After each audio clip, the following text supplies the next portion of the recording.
Mass resignation in the U.S. Army. After an order to visit the Russians, 1,000 military resigned. The U.S. Navy is taking people without education. Ignoramuses come to the Army because there is no one to serve. What is happening with the American Navy? Where did the shortage of recruits come from? Why doesn't American youth aspire to military service and even fears it? And how is the personnel issue connected with the revolt in Texas in the Zargrad material? Into the elite without a diploma. The U.S. Navy is now recruiting recruits who have not graduated from high school and have not received a GED diploma, that is, they have not passed the testing that gives the opportunity to receive a certificate equivalent to high school. This is reported by Military.com, the leading electronic publication in the USA providing news and information about the armed forces and broad national security issues. Thus, according to the publication, the command of the U.S. Navy is trying to find at least some personnel for its structure. Trying as hard as it can to achieve the required recruiting figures, the U.S. Navy is starting to recruit Americans who have not even graduated from high school or earned a high school equivalency diploma. In general, there is a law in the United States that requires at least 65% of new male recruits to have high school diplomas.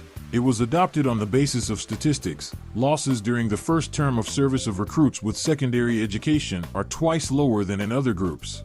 Why then does the fleet, the elite of the armed forces of any country, where by definition more qualified personnel are required due to the abundance of equipment, open its gangways to ignoramuses? Not the first time. A similar step in the U.S. was already taken in December 2022 to urgently plug personnel gaps in the armed forces. And even earlier in 2000, right in between the U.S. military operations in Yugoslavia and Afghanistan, people without education were accepted into service. This measure was recognized as forced and temporary both times. But the practice continues. Fewer and fewer recruits come to the U.S. Armed Forces that can meet the Army's physical, mental, and moral standards. Every year we bring thousands of people to our recruiting offices who want to join the Navy but have no education. And we just reject them, Vice Admiral Rick Chisman, Chief of Naval Operations, grieved in an interview with the Associated Press. So the fleet, the elite of the armed forces of any country, is not for the first time forced to open its gangways for ignoramuses.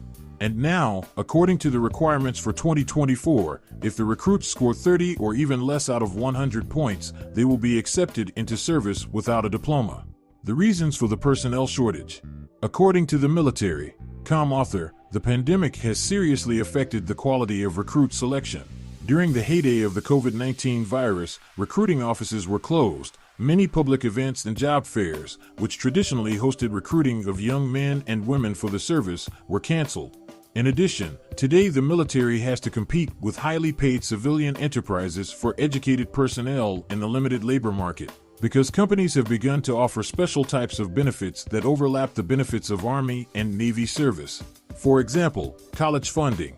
That is, the benefits are the same, but there is no fear of being killed or wounded during another war somewhere in Asia or Africa. Civilian professions have become more prestigious for ordinary Americans than military service. In addition, there is no danger of being killed or wounded there. And here's what the military publication does not talk about much. Derrek Thomson, a columnist for the long-standing American publication The Atlantic, wrote in April 2022 that the U.S. population growth had reached its historic low. And the problem is not with the pandemic at all. Three main factors influencing U.S. population growth have dropped in the United States: birth rate, mortality, and migration.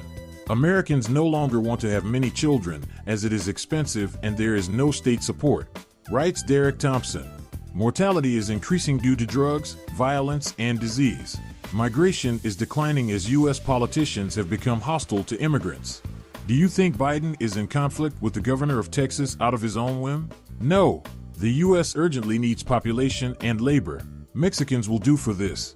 It's not for no reason that Biden protects immigrants. America today urgently needs an influx of labor and an increase in population. But in the same Texas, as a result of the leaky border policy, the percentage of the native white population decreased to 39.8%. English-speaking Americans are being replaced by incoming Spanish-speaking immigrants. And how many of the immigrants have a GED, a test-based secondary school equivalency certificate? Well, dumb. This dismal picture is exacerbated by the decline in the quality of education in the United States. Billionaire Michael Bloomberg in his 2022 column wrote about the actual degradation of the school education system in the United States.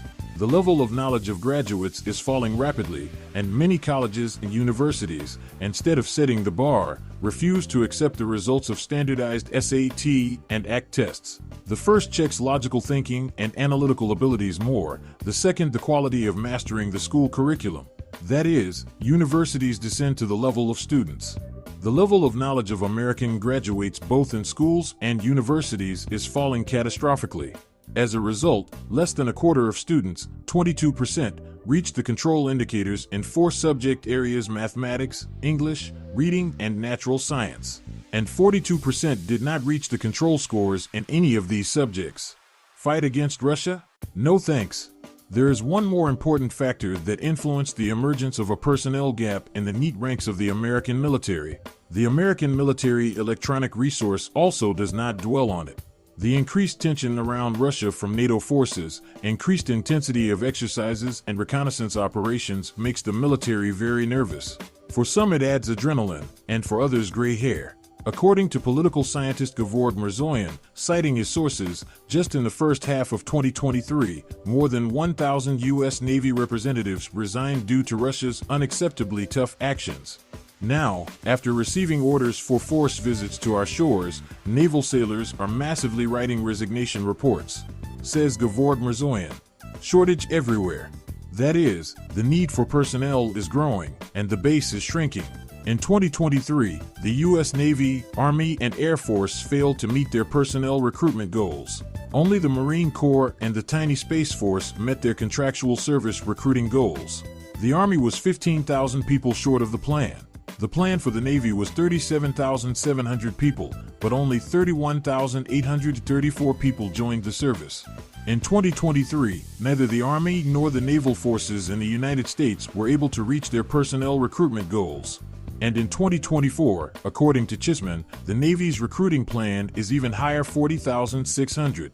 And the total personnel of the Navy for 2024 is set at the level of 337, 8,000 people. I need these sailors, Chisman says sternly, although he admits that it is unlikely to recruit so many. I need these sailors, says Vice Admiral Rick Chisman, fully aware that many of the recruits who manage to be recruited will be eliminated during the initial training course. So what? The shortage in the fleet is felt more acutely than in other branches of the military. It is no coincidence that the Army and Marine Corps continue to require a high school diploma or its GED equivalent, while the Navy is willing to take recruits of the 4th category without a diploma. Those who scored between 30 and 10 points out of a possible 100 in the qualification test. Not all of them will complete the initial training course and be allowed to perform combat duty. Many will be eliminated. As Vice Admiral Rick Chisman, Chief of Naval Operations, admits to the military publication, my argument for taking this risk is that we have the capacity at Recruit Training Command. We're not filling the seats, so I'm willing to take the risk. The Admiral is willing to take risks, but who will calculate the risks for the rest of the world when such semi-intelligent, 30 out of 100 points, troopers are entrusted with combat posts on ships of the world's largest naval fleet with an arsenal capable of destroying the entire planet?